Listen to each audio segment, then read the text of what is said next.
नमस्कार दोस्तों, मैं आदित्य मिश्रा हाजिर हूँ आपके सामने सप्ताह की वीडियो लेकर। उम्मीद करता हूँ कि आप अच्छे होंगे, स्वस्थ होंगे और सुरक्षित भी होंगे।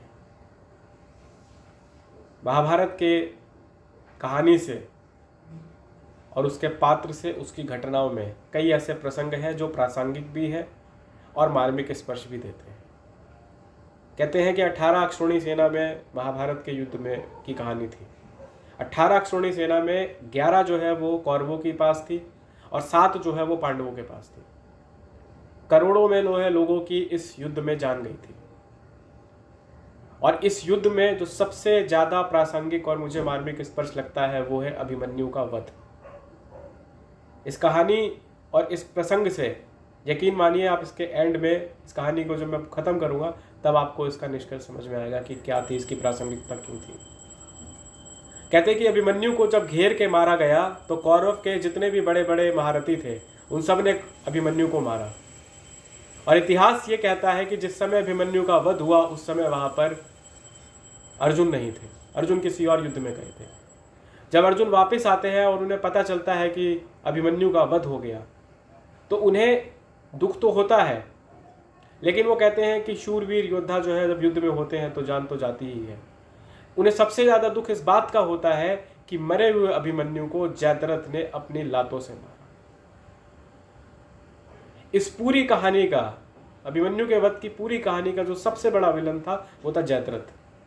जयद्रथ ने अभिमन्यु का वध नहीं किया, लेकिन उसने मरे हुए अभिमन्यु को अपने लातों से मारा और इस बात का दुख था श्री कृष्ण अर्जुन को।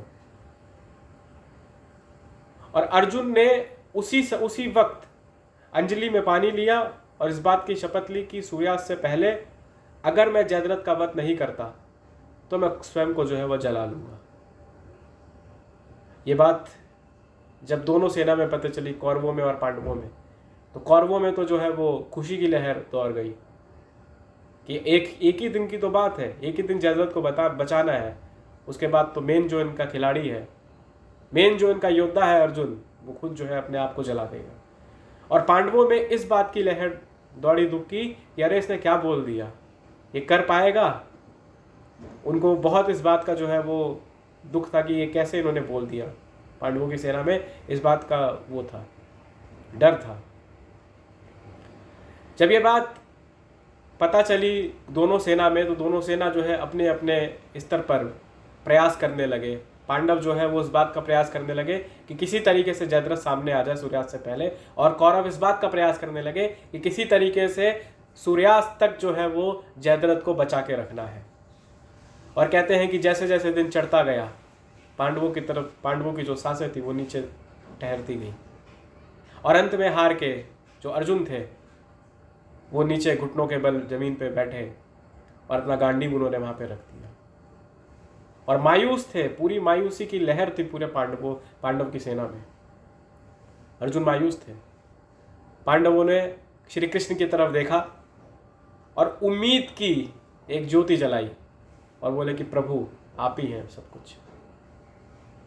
और कहते हैं कि जब श्री कृष्ण को तरफ पांडवों ने इस बात को कहा कि आप ही हैं सब कुछ, कुछ करिए, तो श्री कृष्ण ने बादलों को यह आदेश दिया कि वो सूर्य के आगे चले जाए।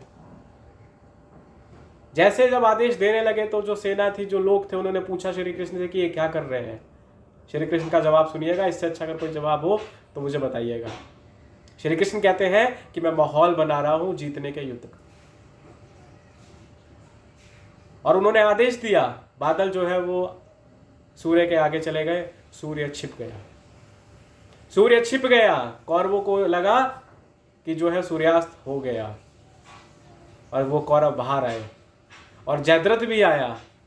और जयद्रथ अर्जुन के सामने आकर, घुटनों पे जो अर्जुन बैठा हुआ था उस अर्जुन के सामने आकर उसका उपहास करने लगा, हंसने लगा, मजाक उड़ाने लगा और कहता है कि सूर्यास्त हो गया, अब तू अपने आप को अग्नि में जला दे। सारे लोग चुप। जब वो उसका मजाक उड़ाता है, जयद्रथ जो है वो मजाक उड़ाता है अर्जुन का कि अपने आप को अग्नि में जला दे, तब उसके बाद जैसे ही सामने आता है और उस पंक्ति को कहता है कि अपने आप को तो अग्नि में जला, सूर्यास्त हो गया, सब लोग श्री कृष्ण की तरफ देखते हैं और श्री कृष्ण जो है बादलों को फिर आदेश देते हैं, बादल वापस चले जाते हैं, सूर्य जो है किरणें फिर दोबारा आ जाती हैं। सब लोग भौचक्के रह जाते हैं, क्या हो गया। श्री कृष्ण कहते हैं कि देखता क्या है, तेरे सामने बाण पड़ा है, उठा और उठा के मार इसे। और कहते हैं कि श्री अर्जुन जो है बिना किसी देरी के उठाते हैं और उठा के मारते हैं। जैसे मारते हैं उसका जो सर है, उसके गर्दन जो है धड़ से अलग हो जाता है। इसे कहते हैं विनाश काले विपरीत बुद्धि। यही है इस कहानी का निष्कर्ष। The moral of the story यही है, विनाश काले विपरीत बुद्धि। उनको लगा कि जो है वो सूर्यास्त हो गया। तो कई ऐसी कहानियां हैं, कई ऐसे पात्र हैं, दोनों में महाभारत हो चाहे रामायण हो, मार्मिक है। तो मुझे लगा कि शायद आज इस पंक्ति को आपके सामने रखना चाहिए, क्योंकि हमारे रोज़मर्रा की ज़िंदगी में हम या और कई लोग इस बात का जो है वो साक्षी बनते हैं। विनाश काले विपरीत बुद्धि कर देते हैं काम अपने आप ही खराब। तो मैं सिर्फ इस पंक्ति को और इस कहानी को आपके सामने रखना चाहता था। अगले सप्ताह मैं फिर किसी नए प्रसंग, किसी नई कहानी या किसी नए गीत के साथ आप लोगों के सामने हाजिर हूँगा। तब तक के लिए मुझे इजाज़त दें। अपना ध्यान रखिएगा।